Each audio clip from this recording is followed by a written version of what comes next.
आज हम बात करेंगे कि चलिए अपना राशन कार्ड झारखंड में कैसे चेक करेंगे। तो यहाँ पे सिंपली चेक एप्लीकेशन स्टेटस पे आना है।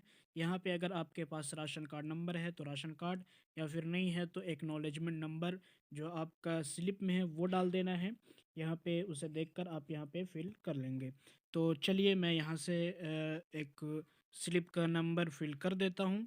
और उसके आप नीचे आप देख रहे हैं कि यहाँ पे एक इंटर कैप्चर है। तो यहाँ पे एक कैप्चर दिया हुआ है जिसे आप लेफ्ट साइड में देख सकते हैं। यहाँ से सेम कैप्चर डाल देंगे। कैप्चर डालने के बाद जो है आपको सिंपली कुछ भी नहीं करना है, देना सर्च पे जैसे ही क्लिक करेंगे तो यहाँ पे नीचे आपका जो है ये देख सकते हैं का स्टेटस आ चुका है, पेंडिंग एट डीएसओ, यानी कि डिस्ट्रिक्ट सप्लाई ऑफिसर के पास जो है ये पेंडिंग है। तो अभी हमारा ये स्टेटस यहाँ पे आप देख सकते हैं पेंडिंग एट डीएसओ बतला रहा है।